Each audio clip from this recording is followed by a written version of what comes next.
Have you ever had that experience when you're talking to someone and all of a sudden they just start picking their nose? Or what about you're talking to someone and they start shoveling food in their face and trying to answer the question you gave them while still chewing? Oh my goodness. This has seemed to be happening a lot to me lately. When I say a lot, I mean at least 5 times within the past week. I have seen these things happen. Now, you might be saying, Ray, what's the big deal? I mean, I'm just saying, if people got a booger, they got a booger. However, please don't share your booger with me. It is not something that we should be sharing, especially if I don't know you very well. Yes, bodily things are normal, and yet, whatever happened to manners? Hello, what's up, everybody? My name is Ray with Get Real Ray. This is a space and place for life and business tips to hopefully inspire you on your journey of self-betterment, or at the very least, provide you with some laughs. And so, let's begin. Okay, my friends. So, I don't know what's going on. The other day, I was on Cambly, which I think is one of the few side hustles that is a legit side hustle, and really just it's easy to start. You don't have to create your own website or create any complex profile that requires you to lure in customers. The bare minimum you could do on Cambly is to create a profile, you get approved, of course, and then once approved, you can go ahead and just sign up for what they call priority hours. And so you can make yourself available to teach only during these time slots when they feel like there's going to be a lot of people online. So then that way you're guaranteed to get a lot of people, and you never even have to send messages to people afterwards. The lessons are all planned for you. So if you were just the laziest person ever and like to talk, then this is a good way to go. Now, that being said, the more love, the more sprinkle and pepper you put into your mix, then the better feedback you will get from students, the more you will have students request working with you, and the more fun it is. I really enjoy doing it. I've met some really cool people using Cambly. It's been a blast, but a whole separate video on side hustles. What we're talking about today is appropriate behavior. I was on the Cambly. I was talking to a very nice person, and they were very well educated, but I found myself slightly distracted when this person started to put finger in nose. We're just going to say put finger in nose. Maybe it was an itch. Maybe it was something that needs to be dislodged. I don't know. Now, different cultures, different things are okay. My feeling was, oh, I did not expect that. And so I had to remind myself, different cultures, different things are okay. Yes, let us move forward. It had me thinking of my experience just a few days prior with a 11-year-old who started eating pretzels while in a class with me. We were online, and he'd never eaten in our class before, but he started chewing in a manner that I found distracting. It just so happened it was the two of us. It was not a private lesson, but and then he goes, "These pretzels are good." And I said, "That's cool." And he just kept chewing in a very loud manner. Loud when your mouth has to open and I can see the food in your mouth. I'm not into this. I do not want to see the food in your mouth. Now, let's roll it back again. I had another student who was eating chips. And he says to me, "You want some?" So he made a little joke out of it. Now, he did say this to me He did offer the Pringles cans to the camera, and I thought that was really fun. Um, However, after a little bit, I'm trying to remember if this happened before or after, but I guess it really doesn't matter. I had asked him a question, and he was chewing and answering the question, and I did not want to see the food in his mouth. And I said, you know what? I'm sorry. Because you are chewing right now, I'm going to ask you to hold off on answering my question. I'm actually not going to listen to you, and I'll wait till you're finished chewing, and then I'll let you answer my question. Now, mind you, this student is not of an age, if they're 3 or 4 years old, they don't really have the control, right? They're hungry, they gotta eat. But over time, as we go through childhood into adolescence and into adulthood, there is the expectation that one is able to control certain bodily desires, functions, okay? It would be strange if I, as the teacher, started eating my dinner in class. And now maybe you are an online educator. You're like, oh, I do that all the time. And in that case, I would never come to your class. If you only teach for children, I would not have my child come to your class because you should control yourself. Like, seriously, somebody is paying for your time and you're over there just smacking away. Okay. Now, with that being said, I have this weird relationship with manners. Do you have this as well? When I was growing up, we were told that you say please and thank you. This is polite. These are good manners. You don't say, can I? You say, may I? This is good manners. We even played a little game as kids. Mother, may I take 3 steps? Yes, you may. It was a great game. I love that game. More children should play that game. More children should have manners. More adults should have manners. I don't know. So now one could say, oh, these ideas, they're so old-fashioned, antiquated. Why would anyone care? Why can't I just be just me, right? And especially in the United States, we're in this period of, I just need to be me. If I need to pick my nose, I need to pick my nose. If I need to pick my wedgie, I need to pick my wedgie. If I need to eat, I need to eat. Why is that a problem for you? You need to fix yourself.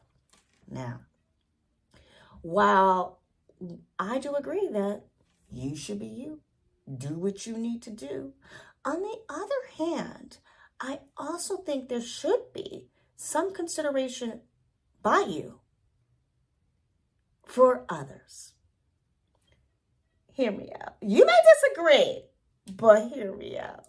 So, imagine being in a movie theater. In a movie theater, you have paid to focus on that movie. Or maybe you didn't pay, you just snuck in. Or maybe you really just paid so that you can get some popcorn and some free air conditioning. I guess it's not free, but get some air conditioning and a break from your regular life. I don't know but all the same. In theory, you've paid for access to this film. Now, if someone next to you starts talking loudly and starts revealing the key events of the movie because they've seen it before, chances are you would find this upsetting. And this is a movie that you haven't seen before. Now, maybe you're just like, no, I've just come from a Buddhist retreat and nothing upsets me. I am the water and the way, and Taoism is my life. And so if this person talks at the screen, it is okay with all of my stoic being. I will ignore this. But while that's a great way to be, there, regardless of your philosophical beliefs, I feel like there's some level, some part of you that might question this person's need to express themselves towards the screen. Now, you could be saying to me, Ray, instead of getting upset, I would consider this person's past trauma. I would feel sorry for this person because it would be clear to me that something has happened in their life where they feel the need to repeatedly see a movie and to talk to the screen. And that's fair. That's fair. However, I don't come from a place where I like to walk around just pitying people. Like, oh goodness, you talk loudly. I pity you. I question what abuse you have incurred. Like, no, I can question them, but I don't need to feel sorry for them. Like, why is this person talking to the screen? And maybe they have some neurological condition in which they can't help but talk to the screen. But I also don't come from a place where I assume everyone has some sort of neurological difference that makes them incapable of honoring or obliging to certain societal rules. So, with that being said, the person's talking loudly at the screen and you're you feel like this person probably doesn't have some neurological issue where they just have to talk at the screen. And so, I wish they wouldn't reveal what is happening in the movie, right? There may not be any anger towards them. Just, oh, gosh, I wish I wouldn't reveal what's going to happen in the movie because I haven't seen this movie before and I really wanted to experience the surprise myself. And I would say that's fair. Okay, so maybe there's no anger, there's no judgment of the person, but just, in terms of how their behavior is impacting me, I kind of wish that they weren't doing that because it's affecting how I can enjoy the movie. Now, you might be saying, Ray, if that's an issue for you, if you can't handle that somebody might need to talk to the screen, then you should just stay at home and don't go to the movies. Well, I don't go to the movies. I love movies, but I don't go to the movies for many reasons. And that's going to be one of them. So there you go. Now, is it fair that I can't go to the movies without being concerned that the other person just has to be themselves, and being themselves infringes upon my ability to enjoy the movie without getting all the surprises? And what if it's not a movie? What if it is a once-in-a-lifetime concert with an amazing musician that you've always admired, and you decide to come out of your cave, go to this concert, and take a risk. And it just so happens that the person in front of you, you've paid for good seats, okay? You spent a lot of money on good seats. You're trying to create an experience, a once-in-a-lifetime experience, and the person in front of you is wearing a very big hat. Very big hat. Or maybe it's not a hat, because, right, hats, you can be like, oh, excuse me, would you mind taking that off? I gotta be me. I'm not taking this off. If you have a problem, then, right? And then you can call security, and maybe security to get them to take it off. But what if it's not a hat? What if they're just like the Marge Simpson beehive hairdo? And yeah, you've paid for the seat. Now, in theory, the person in the seat in front of you, before leaving their home, understanding that they've also paid a lot of money for these seats and understanding the section that they're in, would include other people, right? They purposely chose a seat that is in front of others. They might say to themselves, I want to enjoy this concert, and I also don't want to have any issues with other people, so maybe I style my hair a different way today. Now, that would be taking in consideration of others, which is what manners is all about. And so a friend of mine had a work colleague, and he said to me, what is going on? Every time we have a meeting, this guy comes into the meeting late with his lunch and then proceeds to eat throughout the entire meeting. And when he answers a question, he's often still chewing on food. It's very distracting. And I found myself going, ooh, there's so many issues there. Like, these meetings aren't last minute. The meeting is planned in advance. Everyone is notified in advance. So why isn't this person adjusting their lunch schedule? Because they do have like regular times where they can take lunch. So why is this person making it a priority to have their lunch, enjoy their lunch before the meeting or after the meeting, right? I mean, I guess if you can't wait, then you really need to eat before. But and it's also the open floor plan so people can see what's kind of going on with the workday. So there's nothing going on with this person's workday where they can't make their lunch priority before the meeting. Because in the meeting, everyone is taking time out of the regular workday in order to discuss things related to whatever the project is. And therefore, that is the priority, not where is so-and-so? We can't cover this issue until so-and-so gets here. Let's get that person caught up. Now I can smell this person's food. Maybe this person is eating something that is offensive to someone else. If there are people in the room who might be observing a fast, it is extremely difficult to sit in the same room with someone who's eating something that is very potent and participate in the conversation with them. So I've had people say to me, because I one of the things I do is I teach online. And I've had people say to me, it is their home. And if they want to feed their child during your class, then they should be able to do that. It's their home. To which I've responded, they are paying for a class in which I am being paid to teach. I am not being paid to wait for the student to finish chewing. I am not being paid to watch a parent spoon feed a child who is what we would say preteen, trying to type in a typing class, but doesn't want to stop typing because that's what the class is for. So there's a parent spoon feeding them while they're typing. Get your kid up 5 minutes early and let them have breakfast. Or let them leave class a few minutes early so that they can have breakfast. Because this multitasking of them trying to chew and then going, no more, and the parent is still trying to shove the food in the mouth, this is crazy, and it is extremely distracting. Also, that family doesn't know. In that case, there was only one student. It was not a private lesson. But one thing that comes to my mind is when it's other students there, people don't know what that other family is going through. Maybe there's a student who really loves McDonald's fries.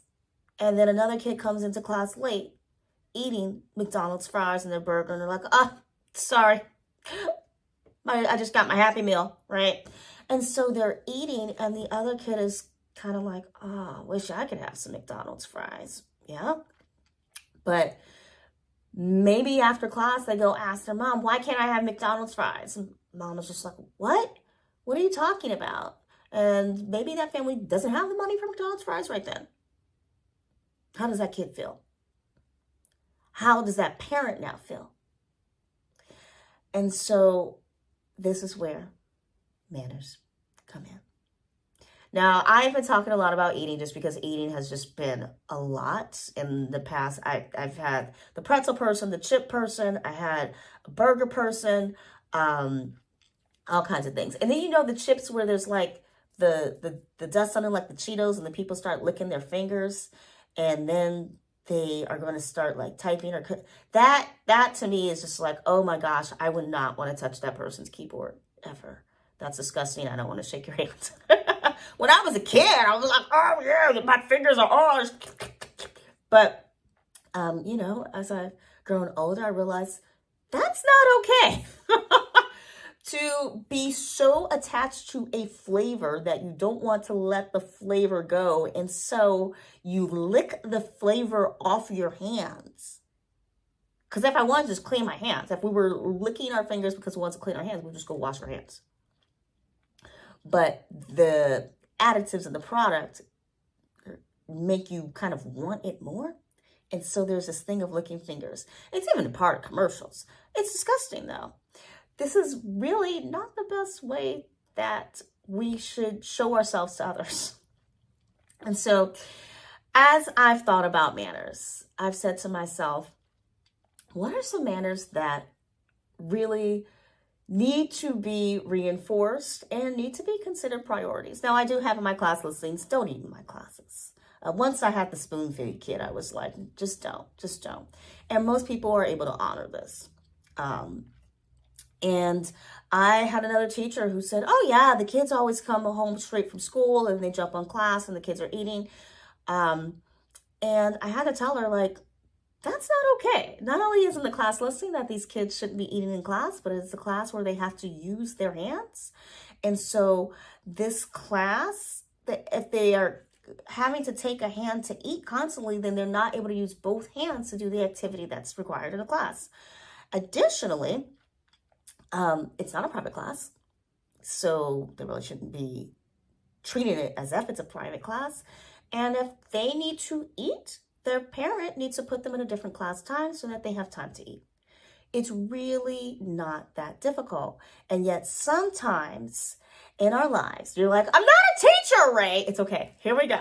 Sometimes in our lives, we make accommodations for other people because we feel like, oh, well, they need to be them. But you also want to take a moment to step back and think, well, how is their being them? They're honoring their immediate needs. How is that going to impact others?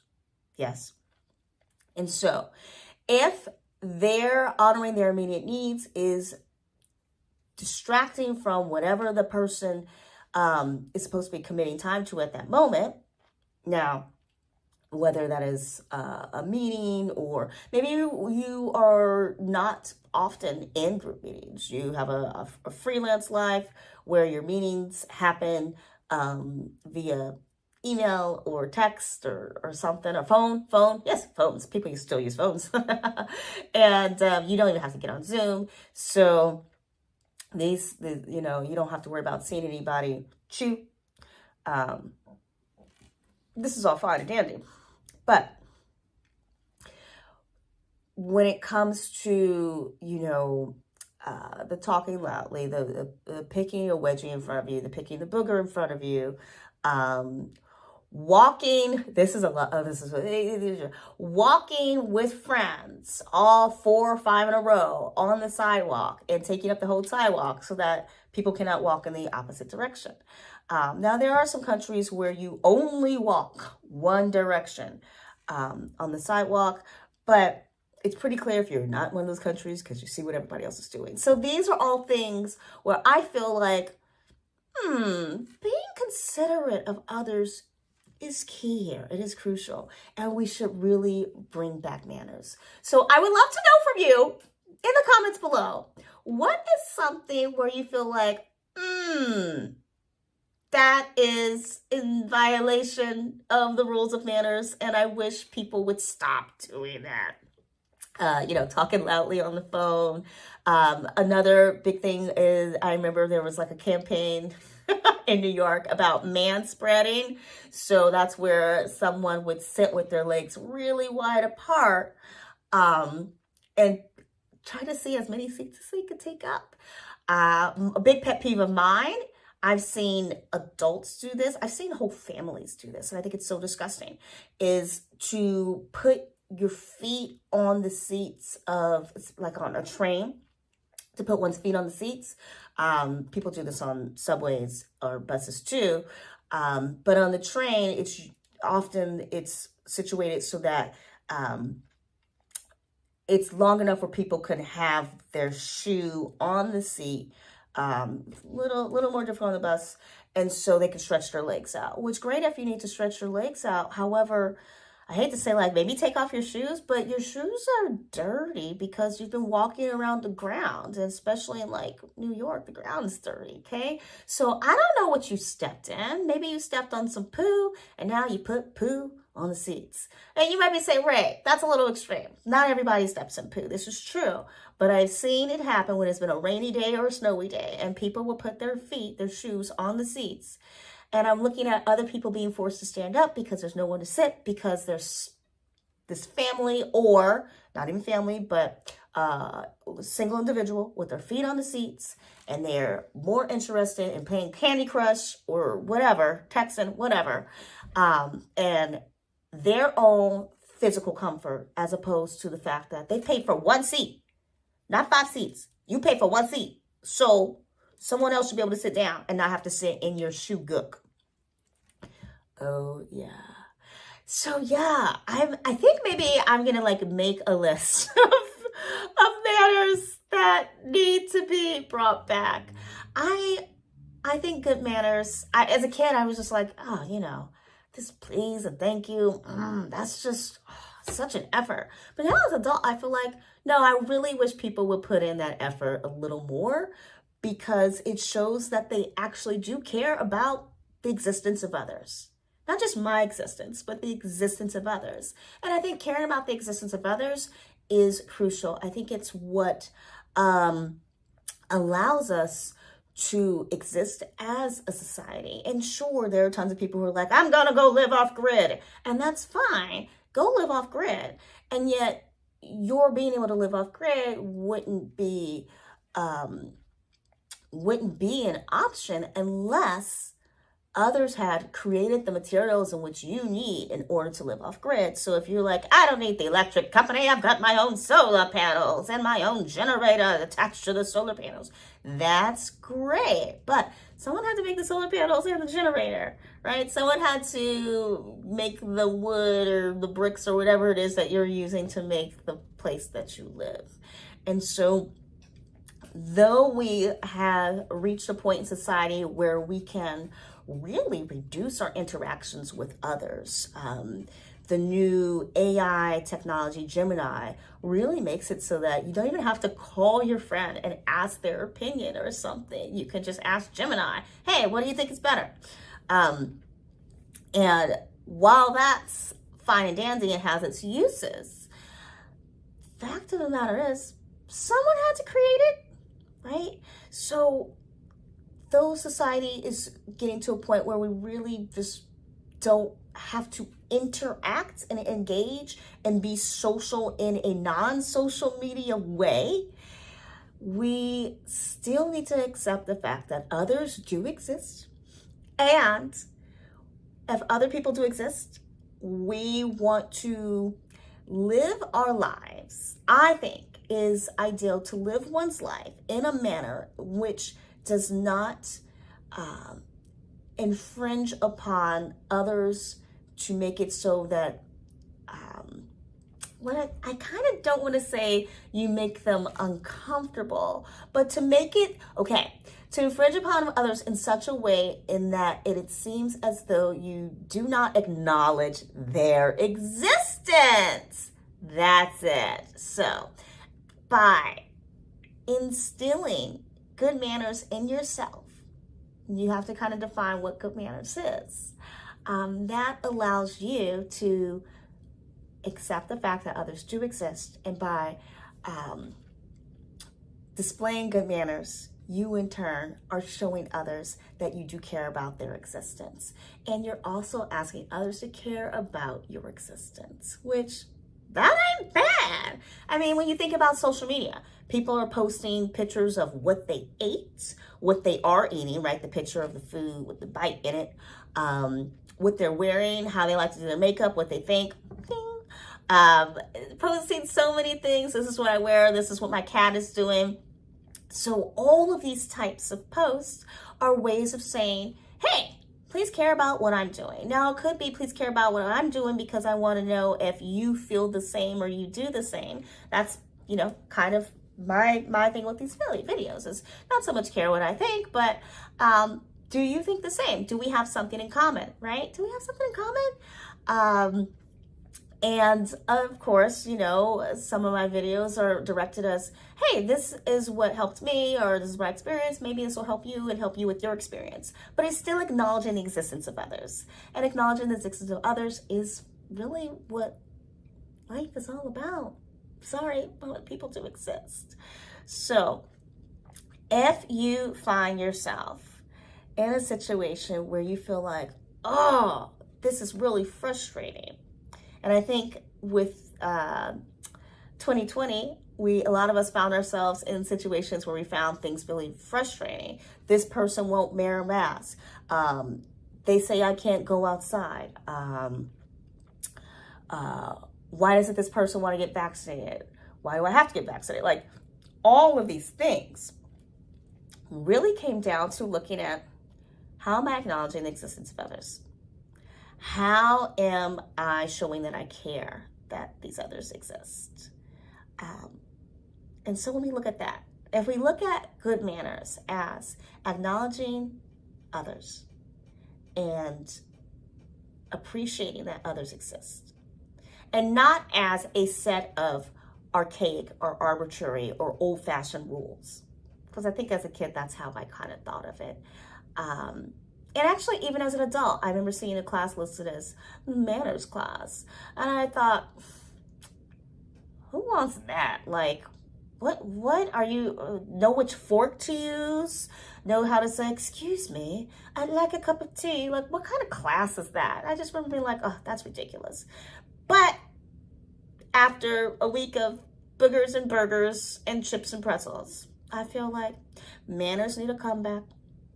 And I know a lot of our favorite pop stars or celebrities, especially in the hip hop genre, make it their signature to be loud and flashy and, oh, I gotta be me, and he gotta do this to me.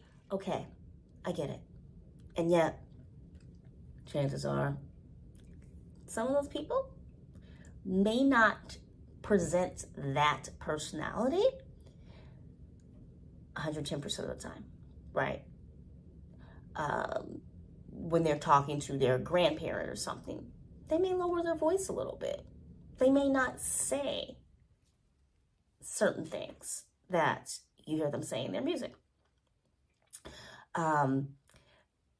because they're acknowledging others, right? So don't be fooled. Don't be fooled in thinking that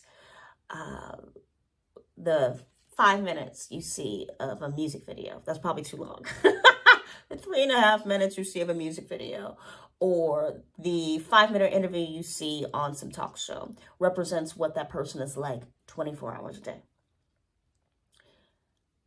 Allow yourself to take a moment to think about what you prioritize. What are the things that others do that really kind of irk you? And then ask yourself, do you model that same behavior anywhere in your life, right? Have you been guilty of those things? And if you have, how can you consciously make a decision to no longer do those things, right? I remember when I was younger, I used to put my feet up on the couch. Mom would be like, put your feet off the couch. And I'd be like, why? It's comfortable. And now I'm kind of glad that she kept reminding me not to do that. Because when I look at people who do that on public transit, I feel like, that's creating a problem for others. Now, whether or not you agree that putting your feet on the couch in your home is a problem for others, that's a different story. But that habit does find its way creeping into other parts of your life, right? Because your brain is just in this position of, oh, I am doing something I usually do. Candy Crush, texting, whatever. And one thing I usually do is to make myself more comfortable is I like to put my feet up. And so unconsciously, you just may put your feet up, just out of habit. Put your feet up on that train seat. Not thinking about the fact that you just walked through the snow. Ew. Okay, if you live on a beach, you may be like, Ray, I don't have that problem. But somebody be coming over your house with sand all in their shoes and trying to walk on your floor. And then you like, why are you walking your dirty shoes with all that sand on my floor? Now I have to sweep thanks to you. I told you to take your shoes off outside. Get it together. There's something bothering you. Oh my goodness, friends, this has been so much fun for me. I hope it's been fun for you too. But yes, in the comments below, tell me what is a poor mannerism that you have noticed that you want to go away. And I'd also love to know if there was someone in your life who would get on your case about good manners. let's thank that person. I want to know if you feel okay with it. Like, who's that person, and what was something that they instilled in you, which you still thank them for to this day? Okay, my friends, thank you so much for taking the time to hang out with me. This has been Ray from Get Real Ray, and as always, I wish you the best in your life journey. Until next time, peace.